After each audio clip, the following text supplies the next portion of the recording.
Hello everyone, this is Jitendra and welcome to JK Online Classes. In this video, we are going to discuss the chapter India's Cultural Roots. ठीक India यानी भारत की culture मतलब सांस्कृतिक और उसका मतलब जड़। तो भारत की सांस्कृतिक जड़ें हमारे भारत के जितने भी सांस्कृतिक कल्चरल या ट्रेडिशनल्स हैं तो उस तरह वो कहाँ से शुरुआत हुई, ठीक है, उसकी जड़ क्या रही, तो उसके बारे में हम लोग जानेंगे इस चैप्टर में। This is the chapter from the class 6 social science book. अगर क्लास 6 के सोशल साइंस बुक का सीबीएसई बोर्ड के सोशल साइंस बुक का चैप्टर 7 है। तो जो भी बच्चे क्लास 6 में हैं वो तो वीडियो के अंदर जरूर बने रहिएगा, क्योंकि इसमें जितने भी इंपॉर्टेंट टर्म्स है उसको पूरा डिस्कस किया जाएगा, इंपॉर्टेंट पॉइंट्स को भी। और जो भी बच्चे अगर जीके के पर्पज से भी इसे पढ़ रहे हैं तो वो भी वीडियो के अंदर जरूर बने रहिएगा, क्योंकि इसमें बहुत सारे इंपॉर्टेंट पॉइंट्स है जो डिस्कस किया जाएगा। और बच्चों, और आगे बढ़ने से पहले अगर आपको पढ़ाई में किसी तरीके का हेल्प चाहिए तो आप जेके ऑनलाइन क्लासेस से फोन नंबर के माध्यम से या फिर वेबसाइट के माध्यम से संपर्क कर सकते हैं। जेके ऑनलाइन क्लासेस यूट्यूब पे भी है, फेसबुक पे भी है, इंस्टाग्राम प्रोफाइल भी है, गूगल बिजनेस प्रोफाइल भी है, व्हाट्सएप चैनल भी है, कोरा पे भी है, और आप मुझे ट्विटर पे भी फॉलो कर सकते हैं। तो बच्चों, तो जिनको आता है मतलब रिवीजन, और जिनको नहीं आता उनके लिए शुरुआत। जो चैप्टर हम लोग पढ़ने जा रहे हैं उसका नाम है इंडियाज कल्चरल रूट्स, ठीक है, भारत की सांस्कृतिक जड़ें। It is the chapter 7 from the class 6 social science book. और तो चैप्टर स्टार्ट होता है कोटेशन से, जिसमें कहा जा रहा है कि that which can not be stolen, वो जिसे चुराया नहीं जा सकता। That which can not be confiscated by rulers, वो जिसे राजाओं के द्वारा अपने कब्जे में नहीं लिया जा सकता, जिसे जब्त करके नहीं रखा जा सकता। That which is not a burden as it does not weigh anything, वह जिसका कोई बोझ नहीं है, जो कोई बोझ नहीं है, क्यों? क्योंकि उसका कोई वजन नहीं है। दैट विच दो इट इज यूज्ड, ठीक है, इतना कुछ ना होने के बावजूद भी ये इस्तेमाल में होता है। ओनली ग्रोज एवरी डे, और ये दिन पर दिन बढ़ता भी है। That is the greatest wealth of all, ये हर समय की सबसे महान संपदा है, ठीक है, सबसे महान धन है। The wealth of true knowledge, और ये वेल्थ है ट्रू नॉलेज का, सही ज्ञान का, ठीक है। It has been Subhashit wise Singh, ये बहुत अच्छी बात कही गई है, दैट्स ऑल, किसके द्वारा, कि एनोनिमस के द्वारा। Let here are few images जो कि रॉक स्कल्पचर्स है। So it is the sculpture of a rishi from Hampi Karnataka, ये कर्नाटका में हम्पी में एक ऋषि का इमेज बना हुआ है।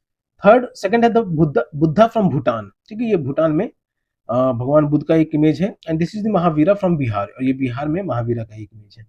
Alright, after reading this chapter, we will able to answer the few big questions, कुछ बड़े सवालों का जवाब हम लोग दे पाएंगे इस चैप्टर को पढ़ने के बाद। तो वो सवाल कौन कौन से होंगे कि what are the Vedas, what is their message, ठीक है, वेदास किन्हें कहते हैं और उनका संदेश क्या था, what is their message, Vedas का संदेश क्या था। Second question, what new schools of thought emerged in India in the first millennium BCE. Schools of thought कहने का मतलब कि विचारों की एक संस्था जो विचार पढ़ाते थे ताकि एक अच्छा जीवन जिया जा सके, उस तरीके के विचार के बारे में। तो व्हाट न्यू, कौन कौन से और स्कूल्स ऑफ थॉट, जिसे हम लोग सिंप्लीफाइड भाषा में रिलीजन भी कर सकते हैं बच्चों। ओके, अब इस रिलीजन शब्द से यहाँ पे रिलीजन यूज होने का मतलब डिस्क्रिमिनेटिव फैलाने का नहीं है, बस स्कूल्स ऑफ थॉट के लिए सेकंड टर्म, जो सेकंड वर्ड जो हम लोग यूज कर सकते हैं वो है religion. Emerged in India in the first millennium BCE, और ये रिलीजन्स जो है भारत में फर्स्ट मिलेनियम बीसीई में कौन कौन से रिलीजन्स इमर्ज हुए थे। मिलेनियम बीसीई बच्चों ये ध्यान रखिए कि हो गया 1 सीई, इसके लेफ्ट साइड में जो टाइम लाइन में अगर ड्रॉ किया जाए लेफ्ट साइड में, तो ये 1000 बीसीई, ठीक है, बीसीई। मिलीनियम का मतलब क्या होगा कि गैप ऑफ 1000, तो 1000 बीसीई से लेके 1 सीई तक में कितने रिलीजन्स और इमर्ज हुए। What are their core principles, उनकी मुख्य प्रिंसिपल्स क्या थी। सेकंड की third, what is the contribution of folk and tribal traditions to Indian culture, और जो हमारी फोक यानी लोक और ट्राइबल ट्रेडिशंस हैं, जो आदिवासी या जंगली टाइप वाले, जंगली क्षेत्र की जो दूर दराज के क्षेत्र वाले जो ट्रेडिशंस हैं, ठीक है, सभ्यताएं हैं, तो वो भारत की संस्कृति को कैसे असर किया, ठीक है, ट्रेडिशंस, परंपराएं, सभ्यताएं फॉलो होने वाली लेकिन traditions. So these were the major big questions which we will be able to answer after reading the chapter. Alright, तो चैप्टर स्टार्ट होता है बच्चों कि Indian culture by any estimate is several millenniums years, several millenniums old. भारतीय संस्कृति जो है वो अगर कितना भी अंदाजा लगाया जाए तो हजारों साल पुराना है। लाइक एनी एंशिएंट ट्री, जैसे कि एक बहुत पुराना पौराणिक पेड़, it has many roots and many branches, इसकी बहुत सारी जड़ें हैं और बहुत सारी शाखाएं हैं। The roots nurture a common trunk, उन रूट्स का एक कॉमन आम सा ट्रंक भी है। And from the trunk emerge many branches, और ट्रंक में से बहुत सारी शाखाएं निकलती हैं, many branches, which are different manifestations of Indian culture, जो कि भारतीय संस्कृति के बहुत सारे मैनिफेस्टेशंस हैं, ठीक है, उनके अलग अलग विकल्प हैं जो बहुत सारी चीजें बताते हैं।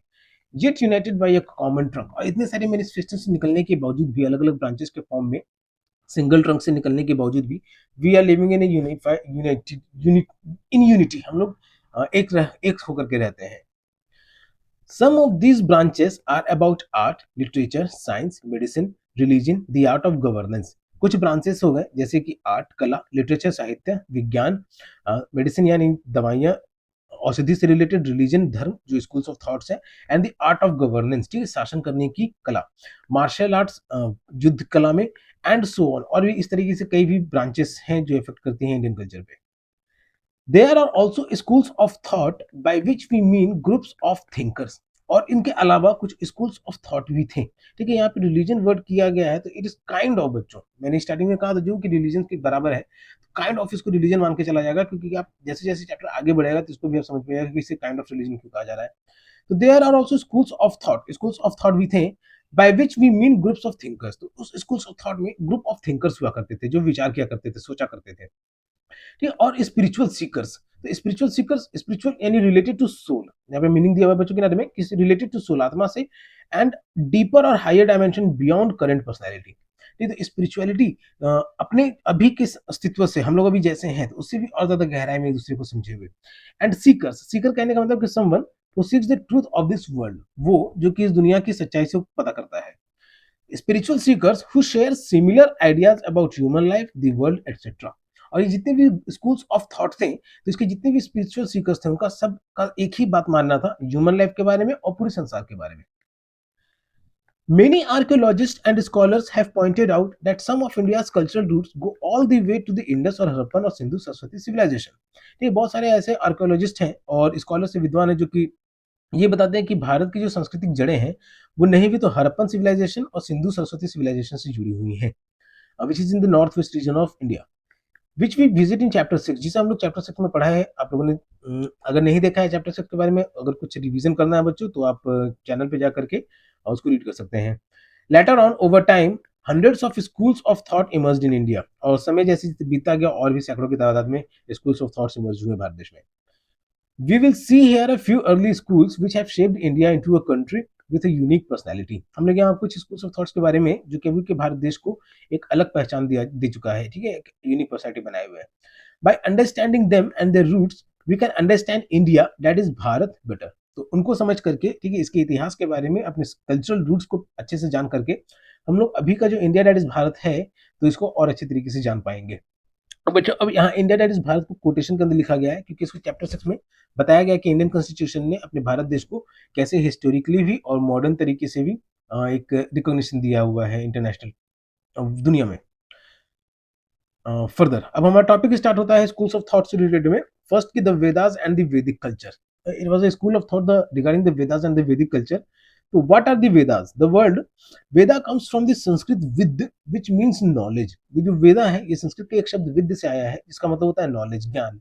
हेंस विद्या फॉर इंस्टेंस, जिसे हम लोग अभी विद्या कहते हैं, ओके, तो यही वेद और विद, तो vidya for knowledge. We briefly mention the Rigveda in earlier chapters. पहले के चैप्टर में, पिछले चैप्टर में हम लोगों ने ऋग्वेद के बारे में थोड़ा बहुत जाना है। In fact there are 4 Vedas. अगर सच्चाई में देखा जाए तो 4 वेद हैं, Rigveda, Yajurveda, Samaveda and Atharvaveda. Okay, these are the 4 Vedas, Rigveda, Yajurveda, Samaveda and Atharvaveda. They are the most ancient text of India, और ये भारत देश की बहुत ही एंशिएंट टेक्स्ट हैं। And indeed among the most ancient in the world, और जाहिर तौर पे ये भी है कि पूरी दुनिया की सबसे पुरानी टेक्स्ट है। The Vedas consist of thousands of hymns. Vedas में हजारों की संख्या में भजन है। हाइम्स का मतलब क्या बच्चों? Bhajan. Prayers in the form of poems and songs, और प्रार्थनाएं हैं कविताओं और गाने के रूप में।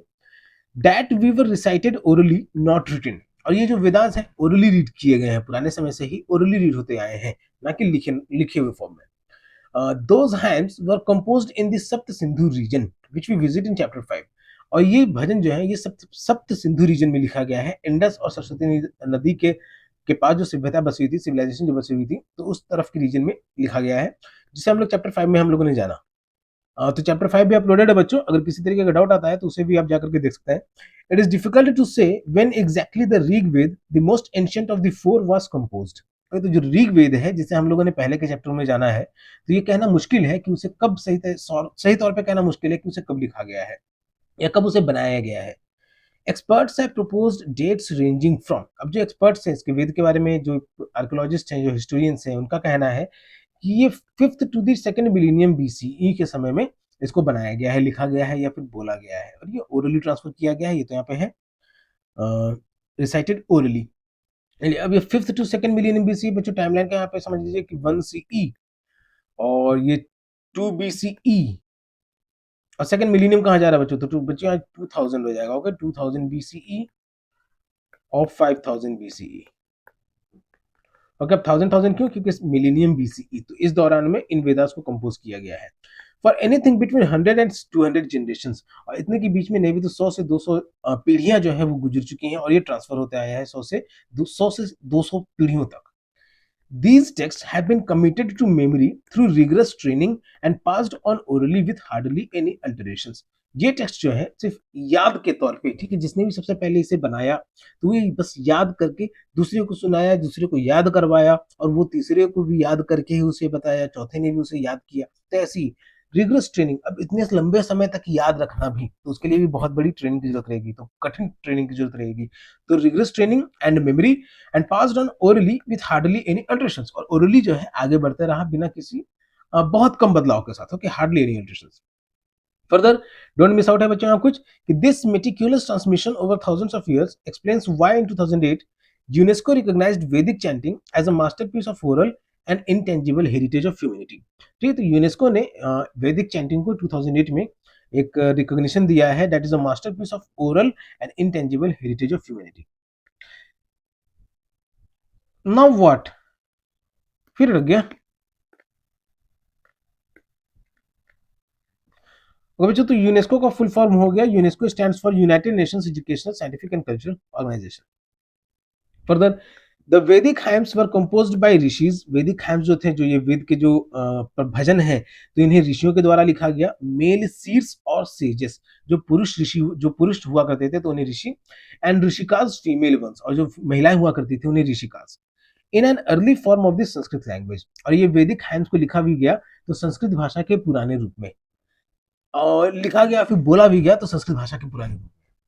They were addressed in poetical form to many deities, इसे कविता के रूप में बहुत सारे देवताओं या देवियों को, ठीक है, डेटीज कहा जाता है, देवी या देवता, जिन्हें हम लोग पूजा करते थे, जिनकी हम लोग पूजा करते थे, ठीक है, देवता ने तो देवी, जिनकी हम लोग पूजा करते थे, सच as Indra, Agni, Varuna, Mitra, Saraswati, Ushas and many more. So these are the name of few common deities in our Hindu culture which we pray together with the seeds, these deities sustained rhythm और ट्रूथ। ठीक है, तो साथ में मिलके भजनों सीड्स जो ऋषि हुआ करते थे, दीज deities sustained rhythm, तो ये जो देवी देवता हुआ करते थे उनके साथ ये लोग truth and order in human life and in the Cosmos, तो ये सच्चाई का प्रसार करते थे। ठीक है, कॉस्मोस यानी कि द वर्ल्ड और the universe and ordered and harmonious system, शांति रूप से पूरी दुनिया और पूरा ब्रह्मांड में शांति व्यवस्था बना रहे, तो ये जो ऋषि हुआ करते थे वो लोग देवी से प्रार्थना करते थे। Further, the early rishis and ऋषिकास saw those gods and goddesses as one, और उन पहले के जो ऋषि और ऋषिकास थे तो उन्होंने देवी देवताओं को एक ही रूप में जाना, नॉट सेपरेट बींग्स, ना कि अलग अलग। As one famous hymn puts it, एक बहुत ही बड़ी कहावत है इसके रिगार्डिंग में वैदिक टाइम का, कि एकम सत विप्रा बहुधा वदंती, existent that is the supreme reality is one, but sages gave it many names. लेकिन अब सुप्रीम रियलिटी कि आखिरी का जो सच है वो क्या है कि एक है। अब एक ही मरने के बाद सबको एक ही जगह पे जाना है, कहाँ जाता है वो नहीं पता, लेकिन एक ही जगह पे जाना है, तो ये कहने का मतलब कि सब एक ही है और सबको भगवान के पास ही जाना है। But sages give it many names, लेकिन ऋषियों ने इसे अलग अलग समय पे अलग अलग नेम देते रहा, नाम देते रहे वो लोग। इन दिस वर्ल्ड व्यू कहने का मतलब बच्चों कि अ सर्टेन व्यू और understanding of world, its origin and it's working, कि एक अलग तरीके का नजरिया दुनिया का। इन दिस वर्ल्ड व्यू दुनिया की इस नज़ारे में some values were specially important, कुछ वैल्यूज जो थे वो बहुत ही इंपॉर्टेंट थे, बिगिनिंग विद द ट्रूथ, जैसे कि सच्चाई, which was often another name for God, सच्चाई को पहले भगवान से भी मान करके चला जाता था, उनके साथ जोड़ा जाता था। The last mantras verses of the Rigveda also call for unity among people. ठीक है, जो लास्ट मंत्रास जो है यहाँ पे जो मंत्र लिखा हुआ है, तो इसका मतलब कि यूनिटी भी एक शो करता है कि अनेक होने के बावजूद भी अपने भारत देश में क्या है, सब लोग मिलकर के एक रहते हैं। या लास्ट मंत्रा कि कम टुगेदर स्पीक टुगेदर, संग आओ और साथ बोलो, common be in your mind, common be your mind, सबके एक ही विचार रहे, मे योर थॉट्स एग्री, सब एक दूसरे के विचार से सहमत रहे, यूनाइटेड बी योर पर्पस, सब अपने उद्देश्य से भी मिल करके उस काम को पूरा करें, यूनाइटेड योर हर्ट, मिलजुल कर रहें, may your thoughts be united, सबके विचार जुड़े रहें, एंड ऑल में एग्री, और सब उससे सहमत रहें. So these are the explanation of this. Ekam sat vipra बहुधा वदंती. It is the explanation of this verse. ठीक है, एक पंक्ति लिखी गई है हैम्स की वैदिक एज के. Now we have read about Vedas. Now the Vedic society. Vedas क्या थे? चार वेद थे, ऋग्वेद, अथर्ववेद, सामवेद और यजुर्वेद. तो इन वेदों को हजारों साल पहले लिखा गया था. तो अब उसे लिखने वाले समाज के लोग भी थे. तो उस सोसाइटी के बारे में लोग जानेंगे, that is Vedic society. Early Vedic society was organised in different janas और क्लैंस. तो वैदिक सोसाइटीज जो है पहले के समय में वो अलग अलग जनास और क्लैंस, ठीक है, समूह, क्लैंस क्या होगा, लोगों का समूह, झुंड में कहा जाता है, तो उसमें बटे हुए थे. That is larger groups of people. और इसका मतलब कि मतलब छोटे छोटे कहने वाले कि कम ही थे लेकिन बड़े बड़े ग्रुप में थे. The Rigveda alone lists over 30 such janas. Rigveda में ऐसे 30 जना का यानी ऐसे समूह का जिसमें लोग रहते थे, तो उनके ऐसे 30 जन का नाम मेंशन किया गया है. For instance the Bharatas, the Purus, the Kurus, the Yadus and the Turvashas. So these are the clans about which we get to read in Rigved. Bharatas, Purus, Kurus, Yadus and Turvashas. Each clan was associated with a particular region. हर समूह जो है एक particular एक खास क्षेत्र से जुड़ा हुआ था. Of the north west part of the subcontinent. अब नॉर्थ वेस्ट कहने का मतलब ये इंडियन रीजन, ये पाकिस्तान अफगानिस्तान रीजन, तो इस रीजन का नॉर्थ वेस्ट पार्ट के रीजन से हर क्लैन से किसी न किसी का ताल्लुक था, किसी न किसी रूप से जुड़ा हुआ था. So here as you can see Vedic schools of thought का इमर्जेंस हुआ 1 सीई से लेकर के 1000 सीई के बीच में. फर्दर उपनिषद वेद से भी पुराने हैं, तो उन्हें लिखा गया 500 सीई, और ये कहा जाए कि 200 सीई के बीच से लेकर के 1500 से लेकर 2000 बीसीई तक के बीच में. एंड हियर 560 के आसपास हुआ था बुद्ध और महावीर का जन्म, before the birth of Jesus Christ. तो इसीलिए इससे भी पहले हिंदू धर्म को जो कहा जाता है, वैदिक एज को कहा जाता है, तो ये सबसे पुराना है. Even from Mahavir, Jain, Christian and Muslim, आगे चल कर भी ये भी जानिएगा. ओके बच्चों, further we get to know कि how this Vedic society was. Not much is known for how this janas governed their society. ज्यादा जानकारी नहीं है कि ये जना जो है अपने समाज को कैसे चलाते थे. The Vedas only give us a few clues through words like Raja, the king or ruler. Ruler, Veda में कुछ ऐसे क्लू मिलते हैं जिससे पता चलता है राजा, ठीक, जिसे भी हम लोग राजा भी कहते हैं, कि राजा जो साम्राज्य को देख रेख कर रहा है वो राजा. Sabha and samiti, both of which refer to a collective gathering और असेंबली. और सभा और समिति दोनों का मतलब क्या है कि समूह में किसी चीज पे विचार विमर्श करना, किसी जगह की भलाई के लिए या किसी चीज की भलाई के लिए या किसी जन की भलाई के लिए. Further many professions are mentioned in the Vedic text. ये जो वैदिक टेक्स्ट है, वैदिक सोसाइटी में हम लोग जो पढ़ रहे हैं अभी, तो इसमें बहुत सारे प्रोफेशंस, काम भी लोग जीवन व्यापन के लिए, ठीक है, कि काम करके भी लोग कमा रहे थे, खा रहे थे, इस तरीके की चीजें. Such as agriculturist, weaver, potter, builder, carpenter, healer, dancer, barber, priest etcetera. ठीक है, तो ये सब प्रोफेशन है. एग्रीकल्चरिस्ट जो खेती बाड़ी किया करते थे, वीवर कपड़े बुनने वाले, पॉटर बर्तन बनाने वाले, बिल्डर जो मकान बनाते होंगे, कारपेंटर लकड़ी की चीजें बनाने वाले, healer someone who uses traditional practices to relieve और हील डिजीजेस, वो जिसे हम लोग वैद्य कहते थे, ठीक है, हिंदू अपने समय में हम लोग हिंदी में जैसे वैद्य कहते हैं, तो हीलर. फिर dancer, barber, priest. These are the professions which we get to read about in Vedic texts. Okay, not just in Rigved, in all the Vedic texts. Let's explore. तो कुछ क्वेश्चन है बच्चों यहाँ पे कि do you know the term of the society where people select their leaders. तुम्हें उस society के बारे में जानकारी है जहाँ पे लोग अपने नेता को खुद चुनते हैं, ठीक है, लीडर्स यानी नेता को खुद चुनते हैं. ओके बच्चों, तो इसको आप लोग रीड कीजिएगा, कोई दिक्कत आता है तो बताइए. फर्दर थर्ड पॉइंट है वैदिक स्कूल्स ऑफ थॉट. तो अभी हम लोगों ने क्या जाना कि वेद क्या हुए, वैदिक सोसाइटी में लोग जो है कैसे रहते थे, तो कैसे रहते थे उसके एक बार ब्रीफ, और कि उनके प्रोफेशंस भी जुड़े हुए थे, क्लैंस में बटे हुए थे. एंड एक इंपॉर्टेंट पॉइंट कि उससे भी पहले क्लैंस में बटे हुए थे. एंड हियर इट इज कुछ टर्म्स है जैसे राजा और सभा समिति, ये सब हमको जानने को मिलता है. क्लैंस में तो थे ही बटे हुए, ठीक है. फर्दर वैदिक स्कूल्स ऑफ थॉट. अब ये जो इनका विचार था, जो इन लोग आपस में बात करते होंगे, दूसरे तक भी ये बात पहुंचती होगी, तो ये स्कूल्स ऑफ थॉट कैसे और इसका विकास होते गया. वैदिक culture also developed many rituals. यज्ञ ऑफन रीड एज यज्ञ, ये तो वैदिक कल्चर ने बहुत सारे ऐसे प्रथाएं भी निकाली, रिचुअल्स यानी ऐसी क्रियाकलाप जो पूजा पाठ में इस्तेमाल किया जाता है, जैसे यज्ञ, जैसे यज्ञ अभी के समय में जिसे हम लोग यज्ञ कहते हैं, डायरेक्टेड टुवर्ड्स वेरियस डीटीज, और ये सारे यज्ञ जो हुआ करते थे अलग अलग देवी देवताओं को खुश करने के लिए, फॉर इंडिविजुअल और कलेक्टिव बेनिफिट एंड वेलबींग। अब वो चाहे खुद की भलाई के लिए इंडिविजुअल, कलेक्टिव समूह की भलाई के लिए, या फिर वेलबींग यानी स्वस्थ होने के लिए। Further, daily rituals were generally in the form of prayers and offerings to Agni. अब डेली बेसिस पे भी वो लोग वैदिक कल्चर में लोग पूजा पाठ करते थे, तो वो लोग या तो प्रार्थना करते थे या तो अग्नि को, आग को किसी न किसी रूप में, जैसे हम लोग हवन में हवन सामग्री एंटर करते हैं, तो उस तरीके से अग्नि में भी कुछ ना कुछ वो लोग ऑफर किया करते थे। The deity associated with fire, but those rituals became more and more complex in the course of time. अब स्टार्टिंग में लोगों ने जैसे भी शुरुआत किया होगा इजी वे में था, लेकिन समय के साथ ये सारे रिचुअल्स जो हैं, ठीक है, ये और ज्यादा से ज्यादा कॉम्प्लेक्स होते चले गए। A group of texts known as Upanishads built upon Vedic concepts and introduced new ones, such as rebirth. अब कुछ ग्रुप ऑफ टेक्स्ट है जिसे हम लोग उपनिषद कहते हैं, तो ये वैदिक कंसेप्ट से बने हैं, तो उन्होंने कुछ नए रिचुअल्स और ले आए, सच एज रीबर्थ, कुछ और टर्म्स लाए, जैसे रीबर्थ, रीबर्थ की पुनर्जन्म, taking birth again and again, and karma, our actions और देयर रिजल्ट्स। ठीक है, कर्मा कहने का मतलब कि हम जो करते हैं और उसके परिणाम में हमारे ऊपर जो असर पड़ता है, ठीक है, our actions and their results. तो ये रिबर्थ एंड कर्मा, तो इसके बारे में हमें उपनिषद के बारे में जानकारी मिलता है। तो अभी तक वैदिक थॉट में क्या चल रहा था, वेदास में क्या था कि ट्रुथ, फिर डेटीज, अब यहाँ पे क्या जानने को मिल रहा है, रीबर्थ एंड कर्मा के बारे में। ठीक है, तो ये रीबर्थ और कर्मा जो है उपनिषद के टर्म्स, समय से टर्म्स आए। According to one school of thought, generally known as Vedanta, everything, human life, nature, and the universe, is one divine essence called Brahman.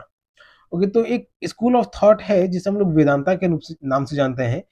तो उसका मानना है कि इंसानी जीवन, ह्यूमन लाइफ, नेचर, प्रकृति, एंड द यूनिवर्स, पूरा ब्रह्मांड जो है वो पूरा एक ही है, जिसे हम लोग ब्रह्मांड कहते हैं। Not to be confuse with the god Brahma, और ये ब्रह्मांड को हम लोग ब्रह्मा से कंफ्यूज नहीं होना बच्चों, ओके।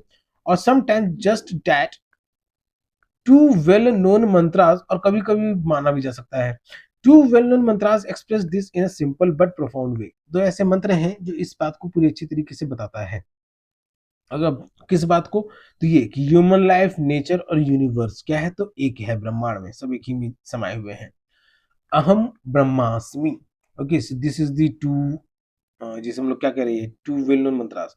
ठीक है, अहम ब्रह्मास्मि तत् त्वम असि, I am Brahma, that is so, I am divine, you are that.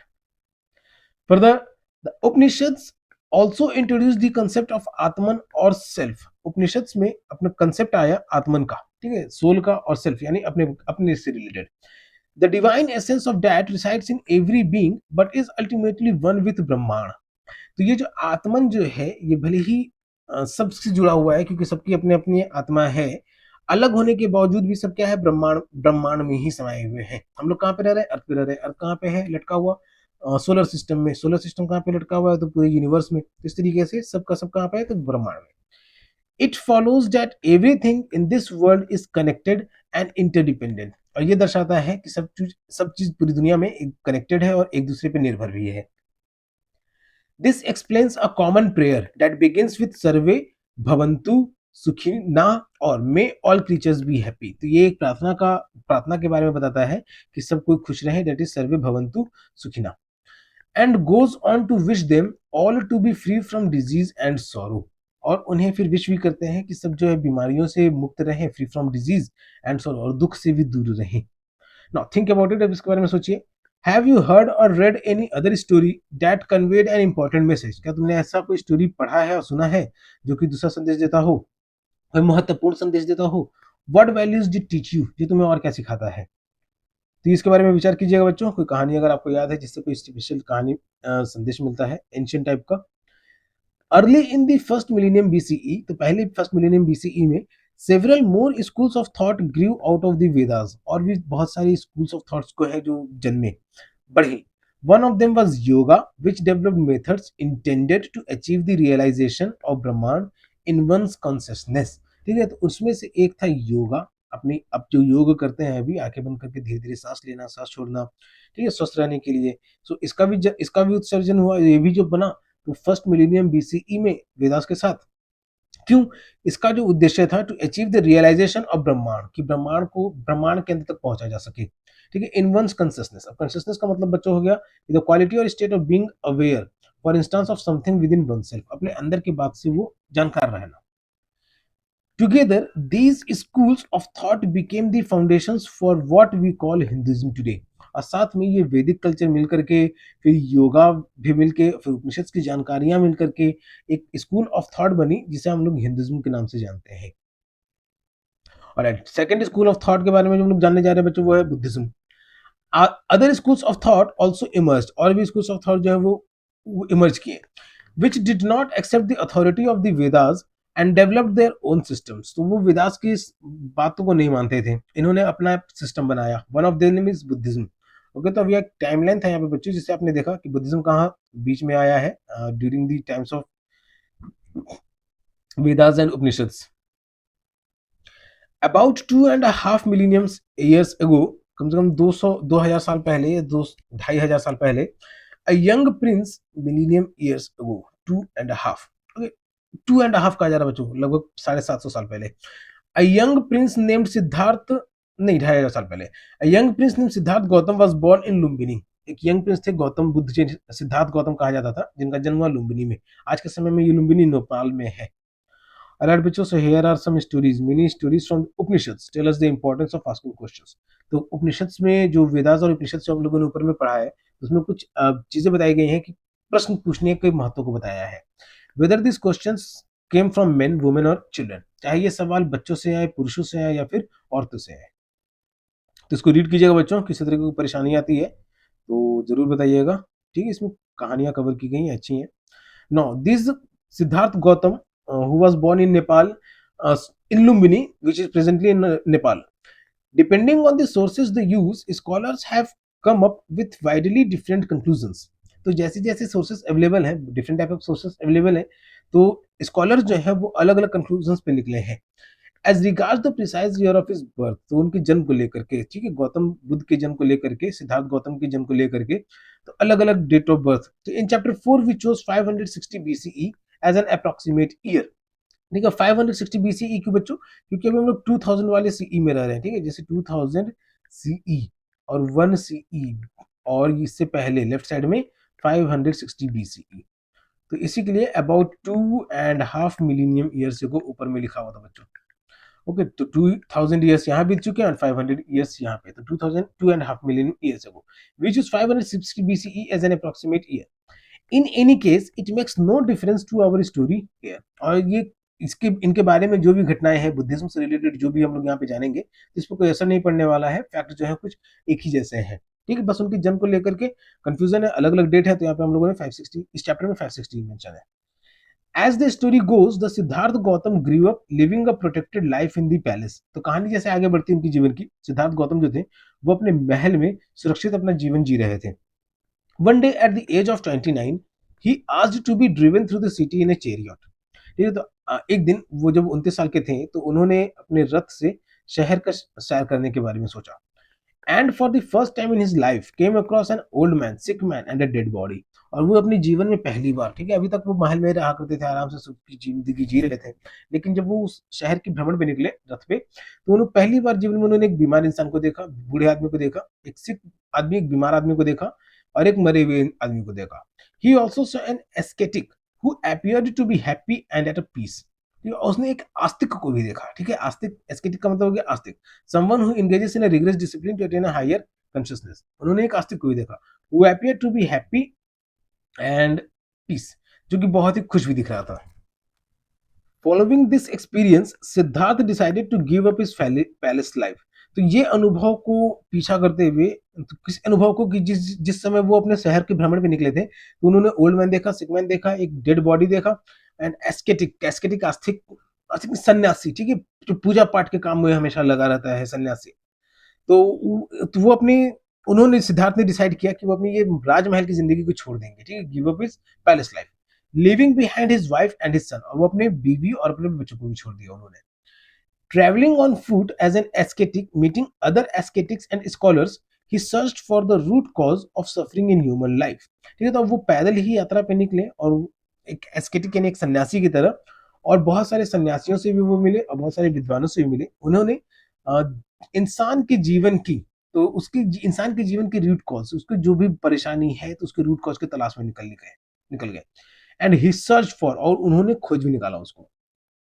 After meditating for many days under a people tree eight बोध गया टुडे इन बिहार, बहुत दिनों तक बोध गया में, अभी बोध गया जो कि बिहार में है अभी, तो उसमें बहुत दिनों तक उन्होंने प्रार्थना किया, मेडिटेट किया। ही अटेंडेड एनलाइटमेंट, उनको जो है मोक्ष और ज्ञान की प्राप्ति हुई, ठीक है। He attended enlightenment, he realised that avidya, ignorance and attachment are the source of human suffering, ठीक है, कि इग्नोरेंस और अटैचमेंट जो है ये इंसान के दुख का कारण है। And conceived a method to remove these two causes, और उन्होंने रास्ते भी बताए, ठीक है। He conceived a method to remove these two causes, कौन कौन से कॉजेज, तो attachment and avidya, ignorance. Siddhartha then became known as the Buddha, और उस समय तक सिद्धार्थ जो है बुद्धा के नाम से जाने लग गए थे। विच मीन्स द एनलाइटेंड और अवेकेंड वन, जिसका मतलब हो गया कि जिसको ज्ञान की प्राप्ति हो चुकी है, जो जाग चुका है। The Buddha the Buddha started teaching what he had realised, भगवान बुद्ध को, गौतम बुद्ध को, सिद्धार्थ गौतम को जो भी उनको अनुभव होता रहा तो वो पढ़ाते रहे, इंक्लूडिंग द आइडिया ऑफ अहिंसा, यहाँ तक कि उन्होंने अहिंसा के बारे में भी बताया। अहिंसा क्या हुआ कि किसी को नुकसान ना पहुंचाना, which is generally translated as non violence, ठीक है, कि किसी को नुकसान ना पहुंचाना। But originally means non hurting और नॉन इंजरिंग, लेकिन इसका सही रूप से मतलब हुआ कि बिल्कुल भी चोट ना पहुंचाना, ठीक है, किसी को भी चोट ना पहुंचाना। He also insisted on a sincere inner discipline, इन्होंने अपने अंदर की भी डिसिप्लिन को बहुत ही मेंटेन रखने के लिए कहा। The following saying of his expresses he simply, यहाँ पे उनका कुछ कोटेशन लिखा गया है कि not by water is one made pure, though many people may bathe here in sacred rivers, but one is pure whom truth and dharma reside. Yeah, conquering oneself is greater than conquering 1,000 men on the battlefield 1,000 times. Okay बच्चों, इसका मतलब अगर आप समझ रहे हैं कि क्या हुआ, it is kind of psychological और डीप मीनिंग, तो इसको आप ब्रीफ में आप कमेंट बॉक्स में जरूर लिख करके बताएं। This question is to you.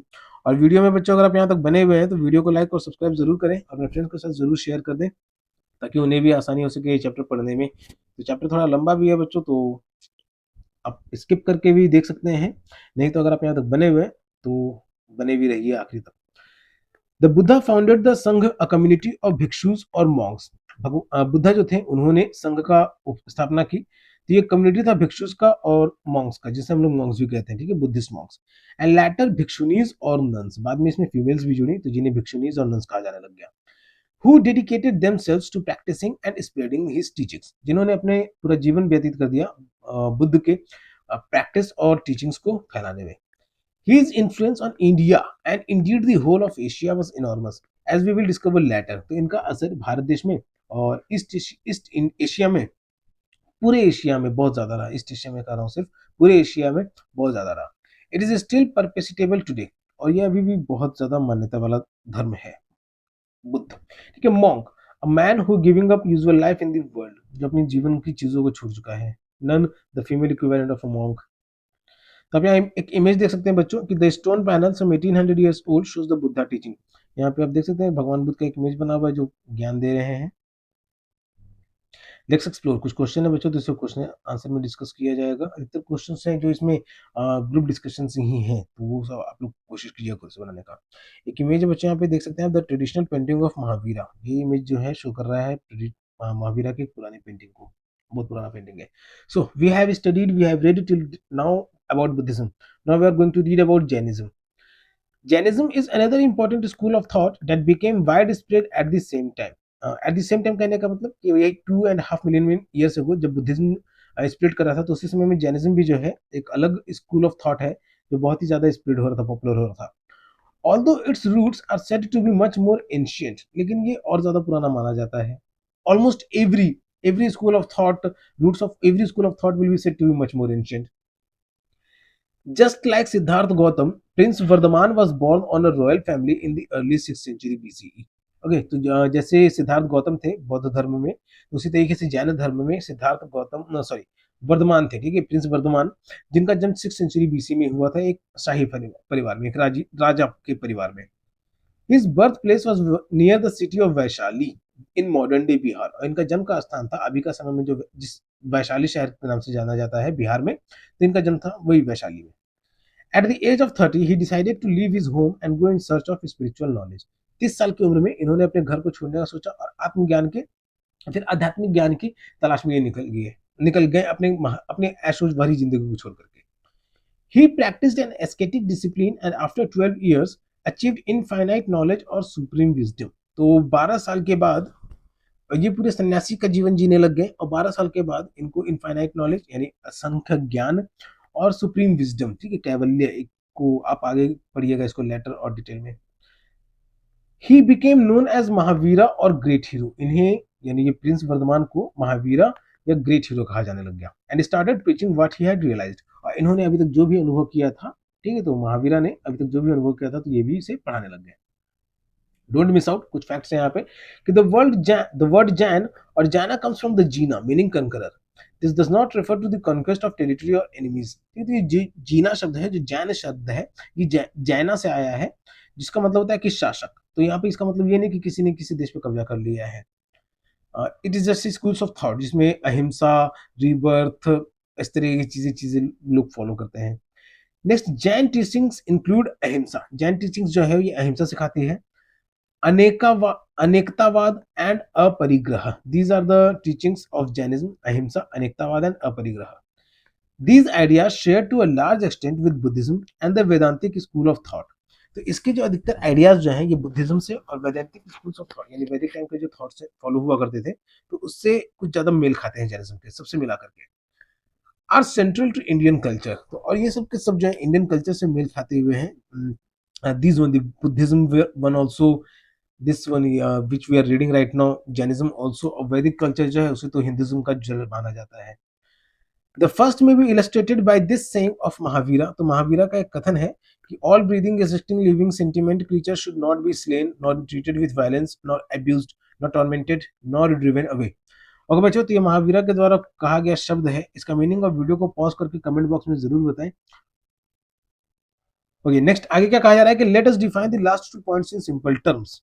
अब इसको यहाँ पे एक्सप्लेन भी किया गया है. इसको नहीं बच्चों, ये अनेकतावाद मीन्स, ठीक है, अनेकतावाद कहाँ पे लिखा हुआ था, है इट इज अनेकतावाद एंड अपरिग्रह. ये जो टीचिंग्स हैं जैन धर्म के, तो उसके रिगार्डिंग यहाँ पे इसको यहाँ पे एक्सप्लेन किया गया है कि अनेकतावाद मीन्स नॉट जस्ट वन. अनेकतावाद का मतलब सिर्फ एक नहीं है, एस्पेक्ट और perspective. That is the truth has many aspects and cannot be fully described by any single statement. कि सच का जो है वो बहुत सारे रूप है, many aspects and cannot be fully described by any single statement. किसी एक सिंगल स्टेटमेंट से इसको डिस्क्राइब नहीं किया सकता है, ठीक है, अनेकतावाद को. सेकंड, अपरिग्रह मींस नॉन पोजेशन. अपरिग्रह का मतलब होगा किसी पे अपना एक मूल रूप से अधिकार सिर्फ एक का नहीं हो सकता है. And advises detachment from material positions. और मटेरियलिस्टिक चीजों से डिटैचमेंट भी बताता है. Limiting oneself to what is truly necessary in life. और सिर्फ उन्हीं चीजों में बांध करके रखना जो सबसे ज्यादा जरूरी है जीवन के लिए. Jainism also insist on the interconnectedness and dependence of all creatures.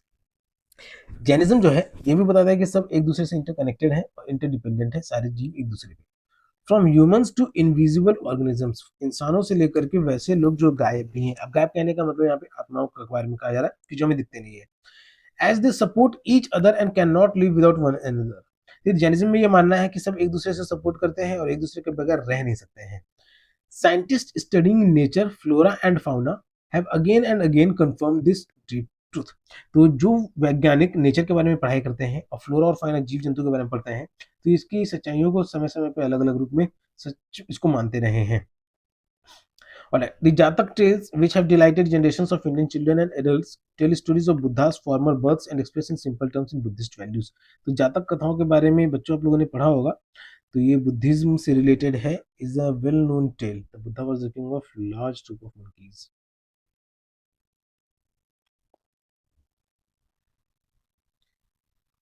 A Jain story. तो बच्चों आप लोग स्टोरी पढ़िए, किसी तरह की परेशानी आता है कुछ समझने में स्टोरी तो बताइएगा जरूर. Okay, let's explore. इसमें भी क्वेश्चन है. Observe the above panel from a Jain temple in New Delhi. So this is the stone structure. ये न्यू दिल्ली की जैन टेंपल में है जिसमें कि लायन स्ट्रक्चर है and it is a cow. Okay, cow why? Because here the baby of lion is drinking milk. ठीक है, आप इसे अच्छे से देखिएगा तो बेबी ऑफ लायन ही है, गाय का बच्चा भी नहीं है. Is drinking milk and the baby of cow is drinking milk from the lioness. So interconnected and interdependentness of nature can be seen here in this image. Next, think about it. इसके बारे में सोचिए. In both Buddhism and Jainism, ahimsa means much more than refrain from physical violence against a person or animal. तो Buddhism और Jainism से related है इसमें कुछ, इसको रीड करके समझिएगा कुछ बच्चों. अगर दिक्कत आती है तो कमेंट बॉक्स में जरूर बताइए. Next, in both Buddhism and Jainism, monks and sometimes nuns too began traveling across the land to spread their respective teachings far and wide. तो बुद्धिज्म और जैनिज्म में, ठीक है, कि मॉन्क्स जो है और नन्स है, तो वो भूमि की यात्रा पे लंबे समय तक के लिए निकल जाते हैं अपने बुद्धिज्म के प्रसार के लिए. Some of them created new monasteries in faraway places. और उनमें से कईयों ने तो दूर दूर जगहों पे मोनास्ट्रीज, ठीक है, मठ की स्थापना कर दी. While others led ascetic lives in caves cut in the rock. और कुछ लोगों ने गुफाओं में, पहाड़ों में, गुफाओं में अपना समय बिताया एक सन्यासी की तरह. Archaeological findings have revealed many traces of those monasteries. तो इतिहासकारों को बहुत सारे ऐसे ट्रेसेस मिले हैं इन मठों में. Sometimes even the names of the monks who lived in the rock-cut caves and slept on the stone beds. और कभी-कभी उन सन्यासियों के भी नाम, उन मॉन्क्स के भी नाम जो उस केव में रहे और उस पत्थरों पे उन्होंने अपना रात गुजारा, रात को सोए किया उन्होंने. और बच्चों तो आप यहाँ पे देख सकते हैं कि एक माउंटेन के अंदर, ठीक है, एक माउंटेन के अंदर रॉक में केव्स कट आउट किए हुए हैं. इन्हें खोद करके, तोड़ करके रहने के लिए बनाया गया है. Caves cut into the rock at Ellora, Maharashtra. And so these are the caves of Ellora in Maharashtra between the 6th and the 10th centuries BCE. और यहाँ से लगभग 600 से CE, ओके, 600 से 1000 साल पहले के बीच का बात है. ये तो आज से 1000 साल पहले की बात है. Some of the caves are Hindu, others are Buddhist and Jain. कुछ केव जो है हिंदू के भी हैं और बुद्धिज्म, जैन के भी हैं, सब धर्म के हैं. Think about it. In English, Hinduism, Buddhism, Jainism, Sikhism are often labeled religions. तो इंग्लिश के कॉमन टर्म में, हम लोग यहाँ पे इंग्लिश में ही पढ़ रहे हैं स्कूल ऑफ थॉट्स, तो इंग्लिश के कॉमन टर्म में बुद्धिज्म, हिंदुइज्म, जैनिज्म और सिखिज्म सबको रिलीजन के कॉमन टर्म से कहा जाता है. You may notice that we have avoided this term preferring schools of thoughts. Schools of thought, तो यहाँ पे रिलीजन शब्द का ना इस्तेमाल करके स्कूल ऑफ थॉट यूज किया गया है और कई जगह पे बिलीफ सिस्टम्स भी. और तो बच्चों इसी पे कुछ डिस्कशन किया गया, यहाँ पे थिंक कीजिएगा. कुछ परेशानी आता तो कमेंट बॉक्स में जरूर बताइए. Further, there were yet other schools of thought at the time. कुछ और भी schools of thought थे उस समय में. For example, one of them known as the Charvak school, sometimes also Lokayata. ठीक है, तो एक और स्कूल ऑफ थॉट है जिसे चरवाक कहा जाता था उस समय का Charvaka. Believed that this material world is the only thing that exists. तो इसका मानना था चरवाक का कि ये जो मटेरियल वर्ल्ड है, जो दिखता है, जिसे जो चाहिए रहता है इंसान को, तो वही होता है सिर्फ. And therefore there can be no life after death. इसीलिए मरने के बाद की कोई जिंदगी नहीं है. This school does not seem to have gained much popularity and it disappeared with time. तो इस स्कूल को ज्यादा पॉपुलैरिटी मिला नहीं, तो समय के साथ ये गायब भी हो गया. We mention it to show that there was a wide diversity of intellectual and spiritual belief systems. तो इसका जिक्र यहाँ पे इसलिए शो किया गया है कि कितना डाइवर्सिटी था इंटेलेक्चुअल सोच विचार को लेकर के और आध्यात्म को लेकर के भी. People were free to choose what suited them. और लोग जो है, जो उनको भाता था तो उसे वो अपनाने के लिए आजाद भी थे, किसी के ऊपर जोर जबरदस्ती नहीं था. तो सैकड़ों स्कूल ऑफ थॉट्स होने के बावजूद भी एक और उसमें बस मेंशन किया गया कि डाइवर्सिटी शो करने के लिए. और further, although the Vedic, Buddhist and Jain schools had important difference, ठीक है, वैदिक, बुद्धिस्ट एंड जैन स्कूल्स में है, सब में बहुत सारी इंपॉर्टेंट डिफरेंसेस हैं, अंतर है. They also shared some common concepts. तो वो जो कुछ कॉमन कंसेप्ट भी शेयर करते थे, such as धर्म, कर्म, rebirth, the search for an end to suffering and ignorance, and many important values. ठीक है, जैसे धर्म हो गया, कर्म हो गया, पुनर्जन्म हो गया, किसी भी सफरिंग का, किसी भी कष्ट का जो अंत कैसे हो, इग्नोरेंस, किसी भी चीज को इग्नोर कैसे किया जा सके, एंड मेनी इंपॉर्टेंट वैल्यूज, और बहुत सारे किसी भी चीज को कहने का मतलब कि मटेरियलिस्टिक चीजों को, ठीक है, तो उसको इग्नोर कैसे किया जाता है, एंड मेनी इंपॉर्टेंट वैल्यूज, और बहुत सारी इंपॉर्टेंट वैल्यूज भी सिखाता है. This is the trunk of the tree we started this chapter with. तो ये वो ट्रंक है कि ये वैदिक, बुद्धिस्ट और जैन अलग अलग होने के बावजूद भी सबका विचार, कंसेप्ट जो था, आइडिया जो था, वो सेम था, जैसे dharma, karma, rebirth, search of for end of suffering. Folk and tribal roots. ना फोक यानी लोग, यानी बहुत और भी मिलीनियम्स ऑफ ईयर्स टाइम के समय, और ट्राइबल रूट्स यानी छोटे छोटे जो ट्राइबल कम्युनिटी रहा करते थे, जो देव वैदिक पीपल जो वो क्लैंस में रहते थे, ठीक है, 100 की तादाद में, हजारों की तादाद में, जितने भी बड़े रहे होंगे. लेकिन ट्राइबल रूट्स छोटे छोटे क्षेत्र में भी लोग रहते थे, ऐसा तो है नहीं कि नहीं रहते थे. तो उनके साथ कैसा कनेक्शन रहा है. The cultural roots we have seen so far are well documented in many text. तो अभी हम लोगों ने जो भी पढ़ा है तो उससे बहुत जगह लिख करके भी रखा गया है। India has also had rich oral traditions. ठीक है, भारत देश की बहुत सारे ओरल ट्रेडिशंस रहा किए हैं कि वर्बली एक जगह एक बात एक से दूसरा तक पहुंचा किया है।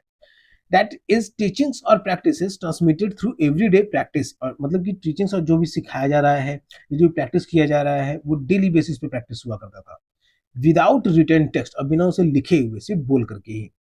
This is the case of the Vedas, और ये वेदास का केस था। Among them are numerous folk traditions that is transmitted by common people and tribal traditions transmitted by tribes. और इसके अलावा बहुत सारे ट्राइब्स यानी जो आदिवासी कबीले के समुदाय के लोग थे, तो उनके बीच में भी बहुत सारे ट्रेडिशंस, कस्टम्स, वो सब भी ट्रैवल हुए। तो उनमें से कुछ है, जैसे व्हाट इज ट्राइब। ठीक है, तो उनमें से कुछ नहीं, सबसे पहले जो है वो व्हाट इज ट्राइब, कि ट्राइब किसे कहा जा रहा है। तो there are many definitions for the social entity. ठीक है, इस सोशल एंटिटी जो पहचान के बारे में बात करने जा रहे हैं, इसके बहुत सारे डिफिनेशंस हैं। Today, anthropologists usually consider a tribe to be a group of families or clans sharing a tradition of common descent। ठीक है, जो जिनके वंशों से चली आती आई है ट्रेडिशन, तो उसी को अगर वो फॉलो कर रहे हैं तो उसके ग्रुप को ट्राइब कहा जाता है। A culture and a language living as a close knit community under a chief and holding no private property, जिसका कोई प्राइवेट प्रॉपर्टी नहीं है, सब उसमें मिलजुल के रहते हैं। ओके बच्चों, तो इसको रीड कीजिएगा, इसमें कुछ दिक्कत आता है, जीके के फैक्ट्स हैं तो रीड जरूर कीजिएगा, कोई दिक्कत आता है तो आप कमेंट बॉक्स में जरूर बताएं।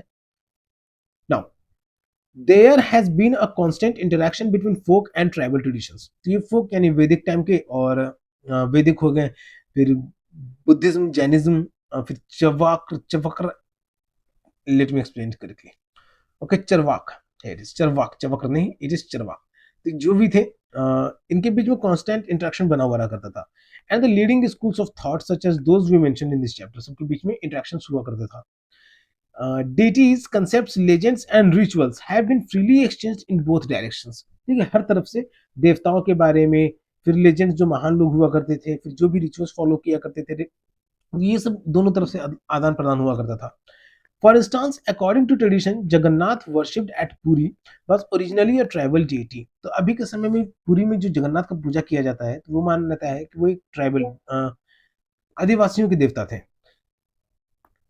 This is also the case with various forms of the mother goddess was worshipped across India। और ऐसी बहुत सारी देवियों के साथ भी है, माताओं के साथ भी है, जिसे पूरे भारत देश में पूजा जाता है। Some tribes on the other hand adopted Hindu deities long ago। और वहीं कुछ ट्राइब्स हैं जिन्होंने हिंदू देवी देवताओं को बहुत समय ही अपना लिया था। ठीक है, ट्राइबल कम्युनिटीज के बारे में कहा जा रहा है। ठीक है, some tribes and possess their own versions of Mahabharata and the Ramayana, और उन लोगों ने अपने वर्जन्स बनाए महाभारत और रामायण के। This has been well documented from India's north eastern states all the way to Tamil Nadu. ठीक है, अब ये नॉर्थ ईस्टर्न स्टेट्स कहने का मतलब कि पूरे टॉप से लेकर के नॉर्थ से लेकर के साउथ तक इसे अच्छे तरीके से डॉक्यूमेंट कट टेक डॉक्यूमेंट करके रखा गया है। How have such interactions taken place for so long and so naturally. तो इस तरीके से इंटरेक्शंस इतने ट्राइबल और इतने दूर दूर तक कैसे बातें फैलती गई।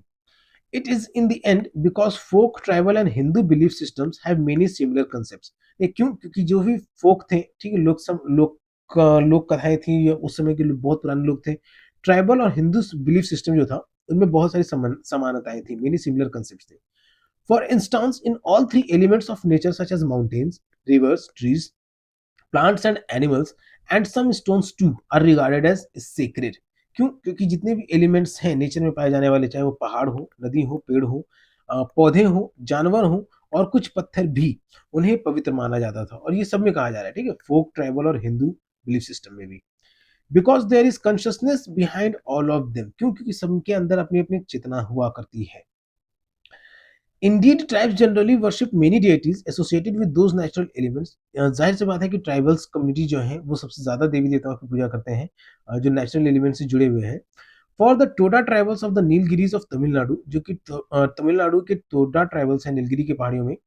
For instance, one of them is pictured in the image of the right. So here is the one person image of Toda tribal. Over 30 peaks of this mountain range are resistance of a god or goddess। ये तो इस mountain range के 30 peaks पे भगवान के मंदिर बने हुए हैं, भगवान के देवी देवताओं के मंदिर बने हुए हैं, ये टोरा ट्राइबल्स बनाए बनाए हुए हैं। जैसे नीलगिरी माउंटेन्स में। Those peaks are so sacred that the Todas avoid pointing to them with a finger. और वो पीक्स जो है इतने पवित्र माने जाते हैं कि लोग वहाँ की जो कम्युनिटी है, ट्राइबल कम्युनिटी है, उसकी ओर उंगली करके इशारा नहीं करते हैं। But despite this multiplicity of deities, as with Hinduism, many tribal groups have a concept of higher divinity or supreme being. ठीक है, तो इतनी सारी देवी देवता होने के बावजूद भी जैसे हिंदू धर्म में भी है, बहुत सारे ट्राइबल ग्रुप जो उनका कंसेप्ट है हायर डिविनिटी, अनंत सुख को, परम सुख को, ठीक है, कि अंत तो होना ही है, of supreme being. For example several tribes of Arunachal Pradesh worship दोनिया Donyi Polo, a combined form of the sun and the moon.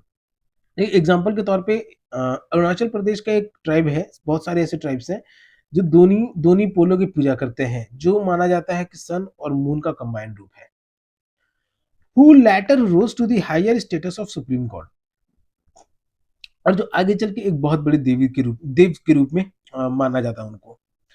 This is also the case of God Khandoba in parts of central India. Central India के part में भगवान खंडोबा की भी पूजा की जाती है। तो ये बस ट्राइबल कम्युनिटीज के बहुत सुप्रीम गॉड हैं जो बड़े रूप में पूजे जाते हैं। In eastern India the Munda the Santhal and Santhal tribals, eastern India में Mundas and the Santhal tribals हैं। Among others worship Sing Bonga, a supreme deity who created this whole world. तो ये ट्राइबल्स जो हैं मुंडा और संथाल ट्राइबल्स, इनका मानना है सिंह बोंगा, तो इन्होंने पूरी दुनिया की रचना की है। There are many more such examples, और भी बहुत सारे एग्जांपल्स हैं। The Indian sociologist Andre Beteille summed up this situation in this words. तो ये कुछ वर्ड्स लिखे गए हैं, इंडिया के सोशियोलॉजिस्ट हैं आंड्रे बेटली, उनके द्वारा कहा जा रहा है the thousands of caste and tribes on an Indian subcontinent have influenced each other in their religious beliefs and practices since the beginnings of history and before. कि जितने भी हजारों की तादाद में कास्ट यानी जाति के रिलेटेड और समुदाय से रिलेटेड, आदिवासियों के समुदाय से रिलेटेड इंडियन सबकॉन्टिनेंट पे इन्होंने बहुत असर डाला है, धार्मिक तौर पे भी, मान्यता पे भी और उसके प्रैक्टिसेस पे भी, उसको जो प्रैक्टिस करते हैं सब। तो इतिहास समय से भी और अभी भी हो रहा है इस तरीके से। तो इसके बारे में आप ट्वीट कीजिए बच्चों, कोई दिक्कत आता है तो बताइए कमेंट बॉक्स में। Further clearly the result of this long interaction has been mutual enrichment. इसका रिजल्ट, फाइनल रिजल्ट यही रहा है, म्यूचुअल एनरिचमेंट की जानकारी ही फैली है। In this manner folk and tribal beliefs and practices also count among India's cultural roots. तो इसलिए जो फोक और ट्राइबल बिलीफ्स हैं, भारत की संस्कृति जड़ में इसका भी कंट्रीब्यूशन माना जाता है। We will further develop this point in the next chapter, जिसे हम लोग नेक्स्ट चैप्टर में और आगे कवर करेंगे। ओके बच्चों, सो this is the end of the chapter. Alright, so this is the end of the chapter. किसी तरह का कोई परेशानी आया है बच्चों तो आप कमेंट बॉक्स में जरूर बताएं, कोई भी पॉइंट अगर समझने में दिक्कत आया है। तो जो चैप्टर हम लोगों ने अभी पढ़ा है बच्चों, उस चैप्टर का नाम है India's cultural roots. It was the chapter 7 from the class 6 social science book. और वीडियो में अगर आप यहाँ तक बने हुए हैं तो वीडियो को लाइक जरूर करें और अपने फ्रेंड्स के साथ भी जरूर शेयर करें, ताकि उन्हें भी अपनी पढ़ाई में हेल्प मिल सके। और जाने से पहले चैनल को जरूर सब्सक्राइब कर लें अगर आप चैनल पर नए हैं। क्योंकि जेके ऑनलाइन क्लासेस को अगर आपको पढ़ाई में किसी तरीके का हेल्प चाहिए तो आप जेके ऑनलाइन क्लासेस से फोन नंबर से या फिर वेबसाइट के माध्यम से संपर्क कर सकते हैं। जेके ऑनलाइन क्लासेस यूट्यूब पे भी है, फेसबुक पे भी है, इंस्टाग्राम प्रोफाइल भी है, गूगल बिजनेस प्रोफाइल भी है, व्हाट्सएप चैनल पे भी है, क्वेरा पे भी है, या फिर आप मुझे ट्विटर पे भी फॉलो कर सकते हैं। तब तक के लिए keep subscribing, keep supporting, keep loving and keep learning. Thank you.